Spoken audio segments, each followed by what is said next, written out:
December 14, 2025 ఆదివారం నాడు సిడ్నీలోని బాంటీ beach లో ఇద్దరు దుండగులు బహిరంగ హనుక్కా వేడుకల సందర్భంగా జరిపిన కాల్పుల్లో 15 మంది బాధితులు మరణించిన సంగతి తెలిసిందే. అయితే దాడి చేసిన ఇద్దరిలో ఒకరు మరణించినట్లు సమాచారం. ఈ సంఘటనను ఆస్ట్రేలియన్ ప్రభుత్వం ఉగ్రవాద దాడిగా పరిగణిస్తోంది. దాడి చేసిన వారిని 50 ఏళ్ల సాజిద్ అక్రమ్, అతని కుమారుడు 24 ఏళ్ల నవీద్ అక్రమ్ గా గుర్తించారు. వారు ఐఎస్ఐఎస్ భావజాలంతో ప్రేరణ పొందారని నివేదికలు సూచిస్తున్నాయన్నారు తెలంగాణ డీజీపీ శివధర్ రెడ్డి. ప్రపంచంలో ఎక్కడ ఏ ఉగ్రదాడి జరిగినా దాని మూలాలు దురదృష్టవశాత్తు హైదరాబాద్ లో కనిపిస్తుండడం గమనార్హం. సిడ్నీ ఉగ్రదాడికి పాల్పడిన తండ్రి కొడుకుల మూలాలు కూడా హైదరాబాద్ లోనే ఉన్నట్లు గుర్తించారు. సాజిద్ అక్రమ్ హైదరాబాద్ కు చెందినవాడని డీజీపీ శివధర్ రెడ్డి ధృవీకరించారు. అతను హైదరాబాద్ లో బీకామ్ డిగ్రీ పూర్తి చేసి దాదాపు 27 సంవత్సరాల క్రితం నవంబర్ 1998లో ఉపాధి కోసం ఆస్ట్రేలియాకు వలస వెళ్లినట్లు గుర్తించారు. ఆ తర్వాత యూరోపియన్ సంతతికి చెందిన వెనెరా గ్రాసోను వివాహం చేసుకుని ఆస్ట్రేలియాలో శాశ్వతంగా స్థిరపడ్డాడు. వారికి కుమారుడు నవీద్ అక్రమ్ తో పాటు కుమార్తె కూడా ఉంది. సాజిద్ అక్రమ్ భారతీయ పాస్పోర్ట్ కలిగి ఉన్నాడని, అతని కుమారుడు నవీద్ అక్రమ్ కుమార్తె ఆస్ట్రేలియాలో జన్మించారని, కావున వారు ఆస్ట్రేలియా పౌరులని డీజీపీ ప్రకటనలో పేర్కొన్నారు. భారతదేశంలోని సాజిద్ అక్రమ్ బంధువుల నుండి లభించిన సమాచారం ప్రకారం సాజిద్ అక్రమ్ గత 27 సంవత్సరాలుగా హైదరాబాద్ లోనే తన కుటుంబంతో పరిమిత సంబంధాలు కలిగి ఉన్నాడు. ఆస్ట్రేలియాకు వలస వచ్చిన తర్వాత అతను 6 సార్లు భారతదేశాన్ని సందర్శించాడు. ప్రధానంగా ఆస్తి విషయాలు, వృద్ధ తల్లిదండ్రులను కలవడం వంటి కుటుంబ సంబంధిత కారణాల వల్ల అతను భారత్ కు వచ్చాడు. అయితే తండ్రి మరణించిన సమయంలో కూడా అతను భారత్ కు రాలేదని తెలుస్తోంది. కుటుంబ సభ్యులను విచారించగా అతని తీవ్రవాద మనస్తత్వం లేదా ఉగ్రవాద కార్యకలాపాల గురించి, లేదా అతను తీవ్రవాదిగా మారటానికి దారితీస్తున్న పరిస్థితుల గురించి కుటుంబ సభ్యులకు ఎలాంటి అవగాహన లేదని డీజీపీ ప్రకటనలో పేర్కొన్నారు. ఇద్దరి మూలాలు మాత్రమే భారత్ లో ఉన్నాయి తప్ప సాజిద్ అక్రమ్, అతని కుమారుడు నవీద్ అక్రమ్ల తీవ్రవాదానికి దారితీసిన అంశాలకు భారతదేశంతో లేదా హైదరాబాద్ తో ఎటువంటి సంబంధం లేదని తెలుస్తోంది. 1998లో సాజిద్ అక్రమ్ భారతదేశంలో ఉన్న సమయంలో తెలంగాణ పోలీసులకు అతనిపై ఎటువంటి ప్రతికూల రికార్డులు లేవని కూడా తెలుస్తోంది.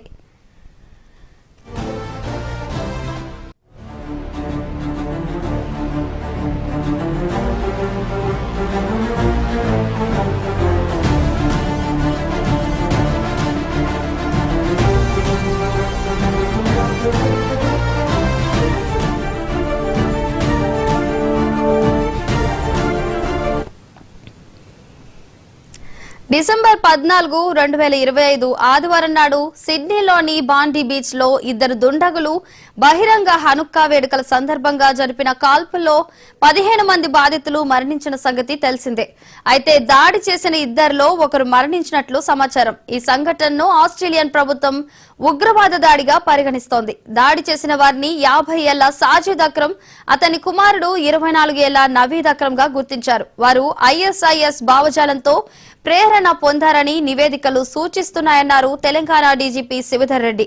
ప్రపంచంలో ఎక్కడ ఏ ఉగ్రదాడి జరిగినా దాని మూలాలు దురదృష్టవశాత్తు హైదరాబాద్ లో కనిపిస్తుండడం గమనార్హం.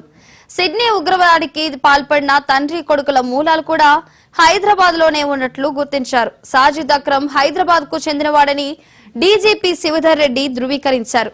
అతను హైదరాబాద్ లో బీకామ్ డిగ్రీ పూర్తి చేసి దాదాపు 27 సంవత్సరాల క్రితం నవంబర్ 1998లో ఉపాధి కోసం ఆస్ట్రేలియాకు వలస వెళ్లినట్లు గుర్తించారు. ఆ తర్వాత యూరోపియన్ సంతతికి చెందిన వెనెరా గ్రాసోను వివాహం చేసుకుని ఆస్ట్రేలియాలో శాశ్వతంగా స్థిరపడ్డాడు.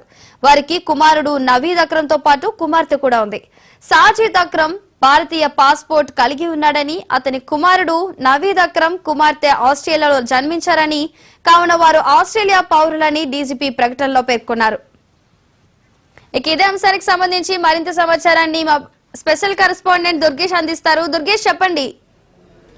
దేశంతో సంచలనం రేపినటువంటి సాజిద్ అక్రమ్ ఎవరైతే ఉన్నారో తన హైదరాబాద్ అంటే దేశ ప్రపంచంలో ఎక్కడ ఉగ్రవాదులకు సంబంధించినటువంటి గొడవలు జరిగినా, ఏ కాల్పులు జరిగినా, ఏ బాంబ్ బ్లాస్టులు జరిగినా తెలంగాణకు ఉన్న హైదరాబాద్ ఖచ్చితంగా మూలాలు ఉంటాయని మనం చెప్పనక్కర్లేదు, ఖచ్చితంగా ఉంటాయని చెప్పాలి. ఎందుకంటే గతంలో అమెరికాలో జరిగినటువంటి ఘటన కూడా చూసినట్టయితే కూడా హైదరాబాద్కు లింక్ ఉన్నట్టు. ఎందుకంటే ఇదంతా కూడా ప్రతి ఒక్క లింక్ అంతా కూడా హైదరాబాద్తోనే ముడిపడి ఉన్నటువంటి పరిస్థితి మనకు అర్థమవుతుంది. ఎందుకంటే ఇప్పుడు కూడా చూస్తే అయితే సిడ్నీలో జరిగినటువంటి ఘటన ఏదైతే జరిగిందో అక్కడ కాల్పులు అంటే దుండగులు జరిపే కాల్పుల్లో కూడా ఇంతమంది చనిపోయారు మనం ఆల్రెడీ చూసినాము. కనుక ఆ ఘటనలో కూడా హైదరాబాద్ మూలాలు బయటపడే పరిస్థితి. అంతే కూడా అంతా సాజిద్కి సంబంధించినటువంటి పాస్పోర్ట్ అని కూడా పోలీసులు స్వాధీనం చేసుకుంటే అది ఇండియాకి సంబంధించి మొత్తం క్లారిఫై చేస్తే హైదరాబాద్లో పారామౌంట్ కాలనీకి సంబంధించినటువంటిది కూడా గుర్తించడం జరిగింది.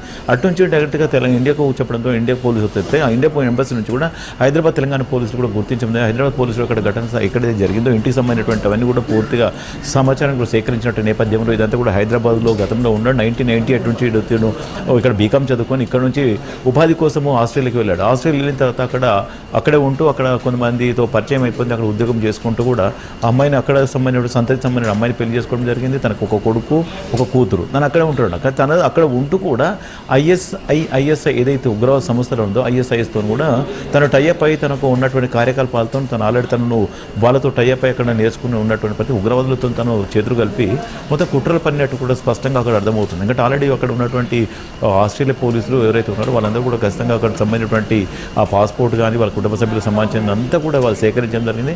అది ఖచ్చితంగా హైదరాబాద్ వ్యక్తి అని చెప్పి గుర్తించి హైదరాబాద్లో వాళ్ళ కుటుంబ సభ్యులు ఉన్నటువంటి పరిస్థితి. ఆ ఇంటికి కూడా తాళం వేసినటువంటి పరిస్థితి. ఆ ఇంటికి తాళం వేస్తే తనకు 1998 నుంచి ఇక్కడ హైదరాబాద్ నుంచి వెళ్ళిపోవడం జరిగింది. తను ఎక్కడ ఉంటుందో మాకు తెలియదు అని వీళ్ళు తప్పుకుంటే అంటే వీళ్ళు ఏదో చేస్తుంటారు. కానీ గతంలో చూసుకున్నట్టయితే ప్రతిసారి కూడా హైదరాబాద్లో మనం జరిగినటువంటి ఘటనలో కూడా ముంబైకి సంబంధించినటువంటి ఘటన కానివ్వండి ఏదైనా జరగండి అదంతా కూడా హైదరాబాద్ లింకులను వాళ్ళందరూ కూడా చూస్తే మొన్న చూసిన ఢిల్లీ కానివ్వండి ఇది కాలేజ్ జరిగిన ఇవన్నిటి కూడా హైదరాబాద్ మూలాలు ఉంటే మాకేం తెలియదు అని కూడా తప్పించుకునే ప్రయత్నం ఖచ్చితంగా చేస్తారు. కనుక ఇప్పుడు ఉన్నటువంటి సాజీకి సంబంధించిన కుటుంబ సభ్యులు ఎవరైతే వాళ్ళ ఫాదర్ కానీ వాళ్ళ బంధువులు కానీ ఇక్కడ అడిగితే 98లో ఇక్కడ నుంచి వెళ్ళిపోవడం జరిగింది. కనుక మాకు ఏమైనా సంబంధం లేదు అక్కడనే ఉన్నాడని వీళ్ళు చెప్తారు. బుకాయించే ప్రయత్నం చేస్తున్నా అక్కడ నుంచి ఇక్కడకు ఉన్నటువంటి లింకులు ఏంది, ఎప్పటి నుంచి వీళ్ళు తను ఉన్నాడు, 98 నుంచి అటు వెళ్ళిన తర్వాత వాళ్ళ కుటుంబ సభ్యులకు ఎవరైతే మాట్లాడుతున్నాడు, ఎంతమందికి వీళ్ళకి ఇక్కడ డబ్బులు పంపించారు, దీని ఏజెంట్లు ఇక్కడ ఎంతమంది ఉన్నారు, అదేవిధంగా వేరే దేశంలో ఎంతమంది ఉన్నారు, పాకిస్తాన్ ఎంతమంది, ఈ టెర్రరిస్ట్ మూలాలు ఎంతమంది ఉన్నారు అనేది కూడా గుర్తించినటువంటి పరిస్థితి కనిపిస్తుంది. ఎందుకంటే ఇవన్నీ గుర్తిస్తారు. ఎందుకంటే ఇదంతా కూడా చూస్తే తిరిగి ఉన్నటువంటి లింకులన్నీ కూడా బయటకు తీసే అవకాశాలు కనిపిస్తుంది. ఎందుకంటే ప్రస్తుతం మనం చూస్తున్నాం ఈ ఉగ్రవాద మూలాలు ఎక్కడ ఏ ప్రపంచవ్యాప్తంగా ఎక్కడ జరిగినా ఖచ్చితంగా ఏదో ఒక లింకు హైదరాబాద్లో ఉంటుందని మనం చెప్పని ఖచ్చితంగా చెప్పుకోవాలి. ఎందుకంటే ప్రతి చోట చూసినప్పుడు కూడా ఏదో ఒక మూలాన్ని ఉంటుందని చెప్పేది కాదు. గతంలో కూడా ఒసామా బిన్ లాడెన్కి సంబంధించినట్టు చూసుకుంటే ఈ హైదరాబాద్కు ఉన్నటువంటి లింకులు కూడా మనం గతంలో కూడా చూసాము. బాంబ్ బ్లాస్టులు చూసినప్పుడు కానీ ఎక్కడ చేసిన విధానం ఉంది. ఇట్లాంటిదే ఎక్కడ జరిగినా ఈ హైదరాబాద్కు మూలాలు ఖచ్చితంగా ఉంటున్నాయి అని కూడా భావిస్తున్నాం. కానీ ఇక్కడ ఎందుకు ఉంటాను అంటే ఇక్కడ ఆల్రెడీ వీళ్ళకు సహకరించే వ్యక్తులు ఉండడంతోనే దౌర్భాగ్యం కూడా హైదరాబాద్లో ఉన్నదని కూడా మనము చెప్పిన అవసరం అయితే ఖచ్చితంగా ఉంటుందని కూడా చెప్పుకోవాలి. ఎటువంటి మూలాలు ఏదైతే ఉన్నాయో మనం చూస్తూనే ఉన్నాం.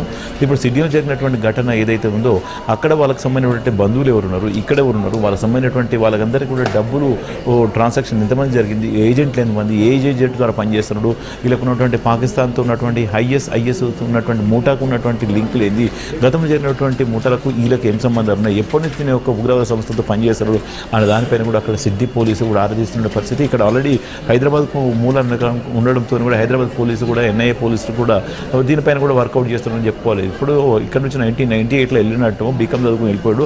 మరి అప్పటి నుంచి ఎన్నిసార్లు హైదరాబాద్కు వచ్చాడు, ఎవరితో మాట్లాడుతున్నాడు, వీళ్ళకు ఉన్నటువంటి లింకుల పైన కూడా ఆరాధిస్తున్నారని చెప్పవచ్చు. ఎందుకంటే దీనికి ఉన్నటువంటి నెంబర్ కానీ ఫ్రెండ్స్ అయితే ఎవరు ఉన్నారో వాళ్ళతో కూడా మన లింకులు ఉన్నాయా, మన గతంలో జరిగినటువంటి ఉగ్రము దాడుతో కూడా ఇతనికి మన లింక్ ఉన్నాయా అన్న దానిపైన కూడా పోలీసులు కూడా ఆరాధిస్తున్నారని కూడా చెప్పుకోవచ్చు. ఇదంతా కూడా గతం చూసుకుంటే ఇప్పటివరకు కూడా ఉన్నటువంటి లింకుల పైన కూడా ఆలోచిస్తుంది. ఎందుకంటే ఈ హైదరాబాద్ నుంచి కూడా చాలామంది కూడా ఐఎస్ఐ ఏజెంట్లకు కూడా చేరిపోయి ట్రైనింగ్ తీసుకొని ఉన్నటువంటి పరిస్థితి మనం గతంలో కూడా చూసాం. సిరియా దేశానికి వెళ్ళి కూడా డైరెక్ట్గా వెళ్ళి ట్రైనింగ్ తీసుకున్నటువంటి పరిస్థితి మనం గతంలో చూసాం. అది కొంతమంది ఇక్కడ ఉండి అటు కార్యకలాపాలు పనిచేస్తున్నటువంటి అటువంటి మూలాలు కూడా మన హైదరాబాద్లో ఉన్నటువంటి పరిస్థితి.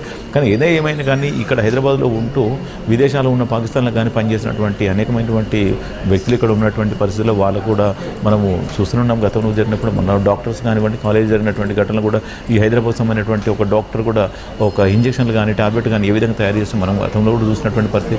అటువంటి మూలాలను కూడా అంతం చేసే ప్రయత్నంలో ఎన్ఐఏ చేస్తున్నాడు. ఒక పక్కన కూడా పోరాటం చేస్తున్న పరిస్థితి కనిపిస్తుంది. మరి ఇక్కడ ఒక పక్కన కూడా ఆ ఏజెంట్లు వాళ్ళకు డబ్బులకు ఆశపడి ఏది ఏమైనా సరే కానీ ఇప్పుడు సంపాదించాలని ఒక ఆశతో ఇవన్నీ కూడా కుట్రలు పంపుతున్న పరిస్థితి ఉంది. కనుక ఇటువంటి కుట్రలను భగ్నం చేయాలని కూడా ఎన్ఐఏ పక్కన పనిచేస్తున్నటువంటి పరిస్థితి ఉన్నది. కనుక మనం ఇప్పుడు ఇది సిడ్నీలో జరిగినటువంటి ఘటన ఏదైతే మనం చూస్తున్నామో, సిడ్నీలో జరిగినటువంటి ఘటనలో అంతమంది ప్రాణాలు పొట్టన పెట్టుకున్నారంటే ఒక హైదరాబాద్ వ్యక్తి అనేది కూడా మనం ఒక సంచలనమని చెప్పుకోవాలి. అసలు ఎవరు కూడా ఊహించలేని పరిస్థితి. ఎందుకంటే అక్కడ దొరికిన తర్వాత పోలీసులు అదుపులోకి తీసుకొని విచారిస్తే తన దగ్గర ఉన్న పాస్పోర్ట్ ఆధారంగానే గుర్తించగలిగింది. ఆ పాస్పోర్ట్లో కనుక దొరకకుంటే తన కాదనుకుంటే వేరే పాస్పోర్ట్లో ఉన్నటువంటి పరిస్థితి చూస్తే తను ఎప్పుడో వచ్చాడు, ఎందుకు ఉంది పాస్పోర్ట్ అని చూస్తే అప్పుడు 98లో ఇక్కడ నుంచి ఇండియా నుంచి అతను వెళ్ళిపోయాడు, అక్కడ చదువుకుంటున్నాడు. అయినప్పటికీ తనకు అక్కడ ఉన్న అమ్మాయిని పెళ్లి చేసుకున్నాడు, ఒక కొడుకు కూతురు ఇద్దరితో పాటు ఉన్నటువంటి నేపథ్యం ఉన్నాడు. ఇదంతా కూడా ముగ్గురు కూడా కలిసి ఈ యొక్క దాడికి పాల్పడ్డటువంటి పరిస్థితి కనిపిస్తున్నది. మరి ఏదేమైనా కానీ ఇటువంటి దాడికి పాల్పడ్డ వారిని ఎవరు కూడా వదిలిపెట్టేది లేదు, ప్రసక్తి లేదు, సహకరించే ప్రసక్తి లేదు. వాళ్ళని ఖచ్చితంగా వాళ్ళను కఠినంగా వ్యవహరించాలని చెప్పేసి ఇక్కడ నుంచి మనకు కూడా తెలంగాణ రాష్ట్రం నుంచి కూడా చెప్తున్నటువంటి పరిస్థితి ఉన్నది. మరి ఇప్పుడు ప్రస్తుతంగా తెలంగాణ పోలీసులు కూడా అక్కడ ఇండియాకు సంబంధించినటువంటి ఇండియా ఎంబసీ నుంచి వచ్చినట్టు సమాచారం ప్రకారం వీళ్ళు సోదాలు కూడా చేసినటువంటి పరిస్థితి. ఆల్రెడీ ఇంటికి మనం చూసినట్టు ఇంటికి కూడా లాక్ చేసినటువంటి పరిస్థితి.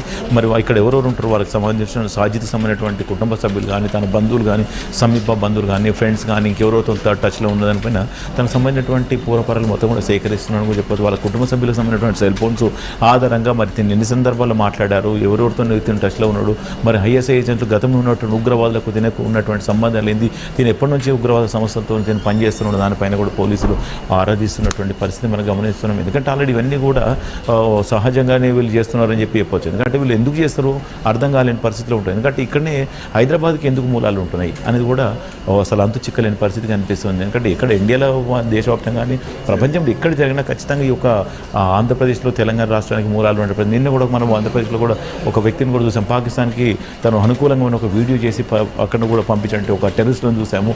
ఈ హైదరాబాద్లో ఉన్నటువంటి టెర్రరిస్టులు అందరితో కూడా ఎవరెవరు వీళ్ళు మాట్లాడుతారు. ఇవన్నీ కూడా ప్రయత్నం చూస్తున్నది కూపిలే ప్రయత్నం చేస్తున్నారని కూడా చెప్పుకోవచ్చు. మొత్తం ఇంటెలిజెన్సీ వ్యవస్థ కూడా వాళ్ళపైన నిఘబెట్టినప్పటికీ కూడా వాళ్ళు దొంగచాటలు ఇటువంటివి కార్యకలాపాలకు పాల్పడుతున్నటువంటి పరిస్థితి మనం చూస్తున్నాం. ఎప్పుడైతే సాజిద్కి సంబంధించినటువంటి కుటుంబ సభ్యులపైన కూడా నిఘబెట్టడం జరిగింది, వాళ్ళు ఎవరెవరుతున్నారు, వాళ్ళ లింకులు ఏంది, వాళ్ళ బంధువులు ఏంది, వాడు ఏ ప్రాంతానికి చెందిన వాళ్ళు, అసలు పానమడుకోవాలంటే ఎప్పటి నుంచి ఉంటున్నారు, అదంతా కూడా పోలీసులు ఇక్కడ మొత్తం దర్యాప్తు చేస్తున్నారని కూడా చెప్పుకోవచ్చు.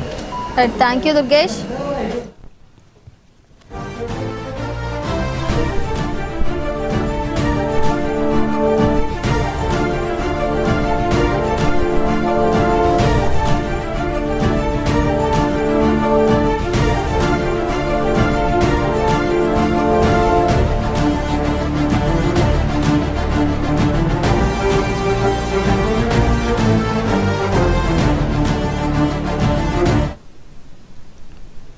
ఉప ముఖ్యమంత్రి పవన్ కళ్యాణ్ ని